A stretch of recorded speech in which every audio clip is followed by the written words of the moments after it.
আমি তো তখন ভিডিও বানাচ্ছিলাম, হট করে ফোনটা নিয়ে চলে গেলো আর আমি ওর পিছন পিছন দৌড়ালাম। ও কী করলো, বিছানার মধ্যে ফোনটা এমন ছুঁড়ে মারলো, ফোনটা আর অনই হচ্ছে না। এখন যে ভিডিওটা আমি বানাচ্ছি এটা পূজার ফোনের ভিডিও।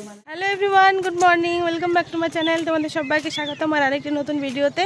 তো কেমন আছো তোমরা সবাই? আশা করি সবাই খুব ভালো আছো, আমিও ভালো আছি আর আমার পরিবারের সবাই ভালো আছে। তো আজকে একটা সুন্দর সকালে শুরু, প্রচণ্ড রোদ দিয়েছে দেখো। হ্যাঁ, এখন বাজছে সকাল 7:30। এখন থেকে আমি আমার ব্লগটি স্টার্ট করছি। তোমরা সারাদিন আমার সঙ্গে থাকো, ভিডিওটা স্কিপ না করে পুরোটা দেখো, আশা করি তোমাদের ভালো লাগবে। আর যদি ভালো লেগে থাকে অবশ্যই লাইক শেয়ার সাবস্ক্রাইব করে দিও। তো আজকে এত রোদ দিয়েছে তাকারও যাচ্ছে না একদম পুরো। যদিও এখন সকাল 7:30 বাজছে, কিন্তু মনে হচ্ছে এখন বেলা 10টা বেজে গেছে। প্রচণ্ড রোদ দিচ্ছে, আমার মুখ চোখের এক্সপ্রেশন দেখেই তোমরা বুঝতে পারছো। তা তোমাদের দাদাভাই সামনের দিকে এগিয়ে গেছে, আমি একটু পেছন নিয়ে আছি, হেঁটে হেঁটে যাচ্ছি, ও ছুটছে। তো যাই হোক, এখন মেয়েকে স্কুলে পৌঁছাতে আসার বাহানাতে আমাদের এখন ভালোই মর্নিং ওয়াকটা হচ্ছে। আবার যখন স্কুলটা চেঞ্জ করব জানি না কতদূর কি কন্টিনিউ করতে পারবো এই মর্নিং ওয়াকটা। হাঁটা শরীরের পক্ষে খুবই ভালো। আমার যে পায়ে যে ব্যথা ছিল, গোড়ালি ব্যথা, তারপরে হাঁটু ব্যথা যেগুলো ছিল, মানে ঘরে থেকে থেকে যেগুলো হয়েছিল শুরু, সেগুলো কমে গেছে আগের থেকে। এখন আমি আর মানে এক জায়গায় বসে থাকলে অনেকক্ষণ আমি আর চলতে পারতাম না, সঙ্গে সঙ্গে ছুটে যে যাব সেটা হতো না, কিন্তু এখন সেটা হয় না। আর প্রবলেমটা এখন অনেকটাই ভালো আছি, মানে হাঁটা শরীরের পক্ষে কতটা ভালো। আর এমনি ঘরের মধ্যেই হাঁটাচলা করি আর করি, তো সেই হাঁটাচলাটা কি আর শরীরে কোনো হয়? আর তাছাড়া আমি তো নিচেই থাকি, উপরে বেশি যাওয়া হয় না কাপড় জামা মেলতে। এখন যেহেতু গরম পড়ে গেছে, এখন রোদের তেজটাও বেড়ে গেছে, তাই আর উপর যেতে হয় না, নিচেই মিলি। কালকে একটু একটু বৃষ্টি পড়ছিল, কালকে যেতে হয়েছিল, কাপড় জামাগুলো মেলে দিয়ে এলাম, আবার সঙ্গে সঙ্গে তুলে নিয়ে এলাম, কারণ এত বৃষ্টি চলে এসেছিলো কালকে সকাল দিকে, মানে ভিজে যাওয়ার মতো অবস্থা। একে জলগুলো ঝরে গেছিলো, কাপড় জামাগুলো আমি তুলে নিয়ে চলে এলাম। ওপরের ছাদে বারান্দাতে মেলা আছে সেগুলো, আর মানে যেখানে আমি আমিষ রান্না করি সেখানেও মেলা আছে, আটচালা ঘরটাতে। আর এই যে তোমার দাদাভাই আসছে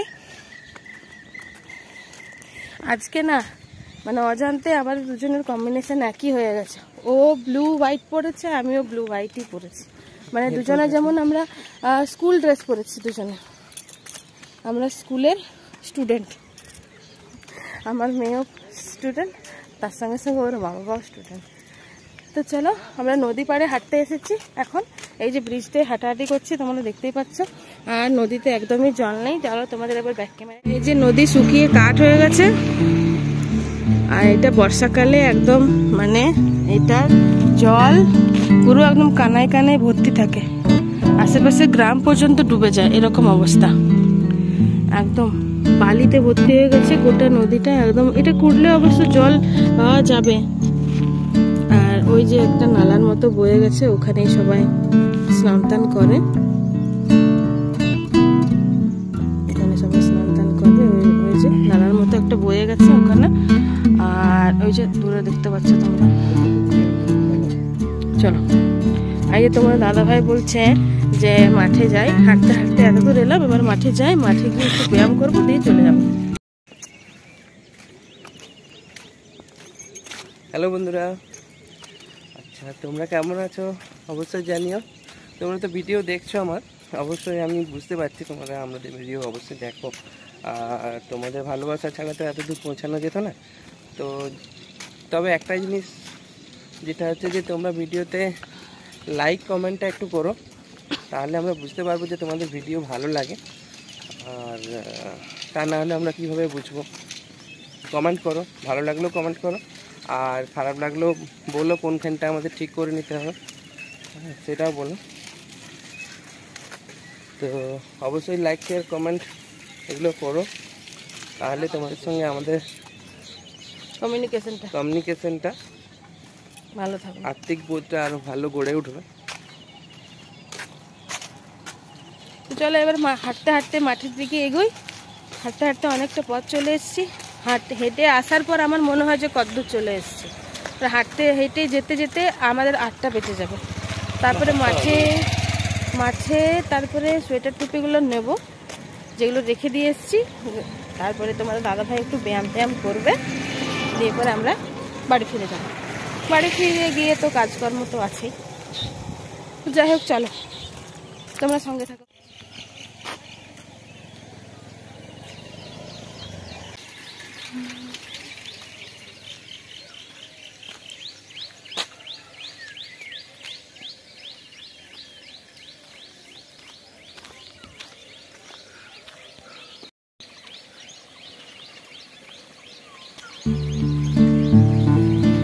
গুড মর্নিং।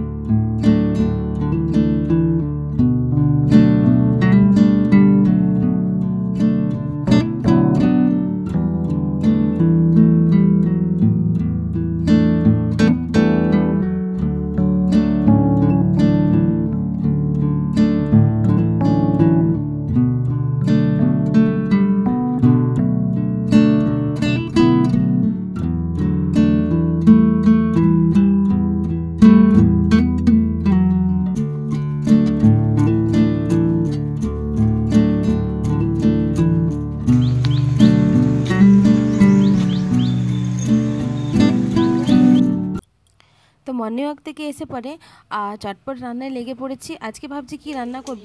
তো দেখো আজকে সকাল সকাল মাছ নেওয়া হয়ে গেছে, চারাপোনা মাছ নেওয়া হয়েছে। আজকে বড় মাছ নেওয়া হয়নি, গরম পড়ছে তো তাই সবাই ভাবছি চারাপোনাই খাবো। তাই এখানে মোরলা মাছও নেওয়া হয়েছে, আর এগুলো বেছে ধুয়ে পরিষ্কার করে নুন হলুদ মাখিয়ে রাখা আছে। তো চলো এবারে আসাদটা ধুয়ে নিই আমি। আর এখানে আছে শাক সিদ্ধ করতে দিয়েছি প্রেসার কুকারে, কারণ দুটো কড়াইয়ে জড়ো আছে। দুটো কড়াইয়ে একটাতে ওইদিকে আমিষ রান্না হচ্ছে, আলুর তরকারি পূজা বসাচ্ছে। আর এখানে আমি ভাবছি যে কুকারটা তো নোংরা হয়ে আছে, ওটাতে অল্প পরিমাণে শাক ছিল সেটা সিদ্ধ করতে দিয়ে দিয়েছি। ঢাকা দিইনি, ঢাকা দিলে এটা মানে রঙটা চেঞ্জ হয়ে যায় শাকটার। আর এখানে পূজা পটল আলুর তরকারি বসিয়েছি দেখো। তো পেঁয়াজ কুচি দিয়ে প্রথমে নুন হলুদ দিয়ে প্রথমে আমি পটলটা আর আলুটা ভেজে নিচ্ছি। এখনও মশলা দিইনি, মশলা বেটে রাখা আছে। আর ডিমগুলো সেদ্ধ করে, এটা কিন্তু হাঁসের ডিম, ডিমগুলো সেদ্ধ করে নুন হলুদ মাখিয়ে রেখেছি, একটু পরে ভাজবো। আর এখানে আলু সেদ্ধ আছে, আলু দিয়ে ডিমের ঝোল হবে পাতলা করে। আর এখানে আছে ডিম সেদ্ধ। আমার মেয়ে আর তোমাদের দাদাভাই ডিম সেদ্ধ করতেই পছন্দ করে, ওরা বেশি ডিমের কারি টারি পছন্দ করে না। মাছটা যেহেতু হালকা গায়ে গায়ে ঝোল করব তাই ওরা খাবে না, তাই ওদের জন্য সেদ্ধ রেখেছি। আর এখানে চটপট রান্নাবান্না সারা হয়ে গেছে, আমার কমপ্লিট হয়ে গেছে। এখানে ডিমের ঝোল করেছি আমি, আমার ছেলে, পূজা আর ভাই খাবে। ডিমের আলু দিয়ে ঝোল করেছি, ওরা মাছ টাছ খাবে না। আর এখানে শাক ভাজা রসুন দিয়ে চোকেছি, এটা কত অল্প পরিমাণে হয়েছে দেখো, 2 আটি শাক ছিল সেটা কমে এতটুকু হয়েছে। আর এখানে আছে পটল আলু তরকারি, ভালোই হয়েছে, টেস্টি করে রান্না করা হয়েছে। আর তো আর এখানে আছে অল্প পরিমাণে ডাল আছে, কারণ আমার ছেলে আর মেয়ে তো ওরা তো ডাল ছাড়া ভাত খেতে পারবে না। অল্প পরিমাণে আছে, সকালে রুটির জন্য করেছিলাম সেটাই রেখে দিয়েছি ওদের জন্য। আর এখানে আছে দেখো, এখানে 2টো ডিম সেদ্ধ আছে, তোমাদেরকে আগেই দেখালাম, তোমাদের দাদা ভাইয়ের আর আমার মেয়ের। হ্যাঁ, তো ওরা কারি টারি ঝাল লাগবে তো তাই ওদের জন্য সেদ্ধই রেখে দিয়েছি। আর এখানে মাছ ভাজা আছে, মাছটা ভেবেছিলাম ঝোল করব, কিন্তু ভাবলাম যে না, ভাজা রাখাই ভালো। মাও বললো যে ভেজেই রেখে দাও, ওই মাছগুলো আছে। আর আর মায়ের জন্য শুধু অল্প পরিমাণে কাঁচকলা দিয়ে, পেঁপে দিয়ে, আলু দিয়ে মায়ের জন্য ঝোল করে দিয়েছি। কি বলবো বন্ধুরা, কিছু বলার মানে বুঝতে পারছি না কি করবো। এমনই অবস্থা হয়ে গেল যে এই মাত্র আমি রান্নাঘরে রান্নাবান্না কমপ্লিট করে ওখানে পূজার কাছে গেছি। তোমাদেরকে দেখালামই যে আজকে কী কী রান্না হচ্ছে। তো আমি এখানে রান্নাঘরে নিরামিষ রান্নাগুলো করলাম, আর ওখানে পূজা তো পটল আলুর তরকারি, ডিমের কারি টারি সব করছিল। ফোনটা নিয়ে গেছি ভিডিও বানানোর জন্য, তখন আমার মেয়ে কী করলো, ছুটতে এসে পড়ে ফোনটা নিয়ে চলে গেল রুমের মধ্যে। আর আমি তো তখন ভিডিও বানাচ্ছিলাম, হট করে ফোনটা নিয়ে চলে গেল। আর আমি ওর পিছন পিছন দৌড়ালাম। ও কী করলো, বিছানার মধ্যে ফোনটা এমন ছুঁড়ে মারলো, ফোনটা আর অনই হচ্ছে না। এখন যে ভিডিওটা আমি বানাচ্ছি, এটা পূজার ফোনের ভিডিও বানাচ্ছি আমি, সেটা পরে অ্যাড করে দেওয়া হবে। বুঝতেও পারছি না, ফোনটা অনই হচ্ছে না, ফোনটা গরম হয়ে যাচ্ছে কন্টিনিউ। আর কী যে হবে, মানে আমার এত কান্না পাচ্ছে। ফোনটা এই রিসেন্ট কেনা হয়েছে, এই জাস্ট করোনা পিরিয়ডে কেনা হয়েছে। মানে আমার ছেলের অনলাইন ক্লাস হতো তখন কেনা হয়েছে ফোনটা, ওর অনলাইন ক্লাসের জন্য। ফোনটা যদি অন না হয় আবার নতুন ফোন কিনতে হবে। কী যে করবো কিছু খুঁজে পাচ্ছি না, আমার ভেবেই কান্না আসছে। তোমার দাদাকে ফোন করে বলবো আমি। আর ফোনটা এমন হচ্ছে, ফোনটা অনও হচ্ছে না। একবার অন হলো ফোনটা, আর ভাবলাম যে ঠিক হয়ে গেছে হয়তো, কিন্তু অন হলো। আমি যে ভিডিওগুলো করেছি গ্যালারিতে সেভ করা আছে, সেগুলো আর কি শুনতে পাওয়া যাচ্ছে না। তোমার দাদাভাইকে কল করলাম, তোমার দাদাভাই তো কোনো কথাই শুনতে পাচ্ছি না, প্লাস ও আমাকে রিটার্ন কল করেছে, ওর রিংটোনও শোনা যাচ্ছে না কিছু, প্লাস ও যে কথা বলছে সেটাও কোনো শুনতে যাচ্ছে না। একদম মনে হচ্ছে স্পিকারটা গেছে, জানি না ফোন দোকানে গিয়ে কি বলবে, বুঝতে পারছি না। হ্যাঁ, আজকে সকাল পর্যন্ত মানে এতক্ষণ পর্যন্ত ফোনটা ঠিক ছিল, এবারে হট করে ফোনটা যে এভাবে হয়ে যাবে, এরকম অবস্থা হয়ে যাবে আমি কোনো কল্পনা করতে পারিনি, ভালো লাগছে না। এখন আমি যে ভিডিওটা করছি এটা আমি পূজার ফোনে করছি ভিডিওটা। ফোনটা ভালো হয়ে গেলেই ভালো, না হলে আরও নতুন ফোন কিনতে হবে। এখন নতুন ফোন কিনতে গেলে এখন 15-20 হাজার টাকার ধাক্কা, বুঝতে পারছি না আর আমার ভিডিও বানানো হবে না না। হ্যাঁ, তো নতুন ফোন যতদিন না আসছে ততদিন দেখি, আর যদি ফোনটা সেরে উঠে যায় তাহলে খুবই ভালো হবে। হ্যাঁ, সবই ঠাকুরের ইচ্ছা, ঠাকুরকে ডাকি যেন ভালো হয়ে যায়। হ্যাঁ, অ্যাটলিস্ট যদি ফোন টোন না হয়, যদি আমার যদি ক্যামেরাটা ঠিক থাকে তাহলেও ঠিক আছে, তাহলেও চলবে। ওইদিকে আমার মেয়ে ডাকছে, চলো। মেয়ে তো আমার কাছে খুব বকুনি খেলো, এবার তোমার দাদা ভাইয়ের কাছে আমার বকুনি খাবার আছে এখনো বাকি। তো চলো তোমার সঙ্গে। তো ফোনটা তো জানি না ঠিক হবে কি না, তো তোমার দাদা ভাই আর আমার ছেলে গেছে ফোন দোকানে ফোনটা সারানোর জন্য। জানি না, ঠাকুরই মালিক সব। ওরা দোকানে আছে, তো বললো যে ফোনটা দেখা যাক সারা হয় কিনা, যদি সারা হয়ে যায় তাহলে ফোন করে জানাবো। তো ফোনটা ফোন দোকানে দিয়ে আসবে ওরা। তো জানি না কি বলবে ফোন দোকানে, আমার তো খুবই টেনশন হচ্ছে, জানি না আদৌ আমি ভিডিও বানাতে পারবো কি না। তো চলো বন্ধুরা, ওরা বাড়ি ফিরে আসুক, তারপরে দেখা যাক। আর এখানে আমি সন্ধেবাতি জেলে দিচ্ছি ঠাকুরকে, ঠাকুরের কাছে একটু মনে প্রার্থনা করলাম যে ঠাকুর আমার এখন তো অত দামি ফোন কেনা সম্ভব নয়, তুমি একটু দেখো, অ্যাটলিস্ট যদি ফোন টোন যদি না করা হয়, যদি আমার ভিডিওটাও যদি বানানো হয় তাহলেও অনেক, কারণ এখন এত তাড়াতাড়ি ফোন কেনা সম্ভব হবে না। হ্যাঁ, তো যাই হোক, চলো, ঠাকুরই মালিক, তোমরাও প্রার্থনা করো যেন আমার ফোনটা তাড়াতাড়ি ঠিক হয়ে যায়। হ্যাঁ, ক্যামেরাটাই অন হচ্ছে না, জানি না। তো চলো বন্ধুরা, আমি আজকের ভিডিও এখানে এন্ড করলাম, তোমাদের সঙ্গে দেখা হচ্ছে নেক্সট ব্লগে।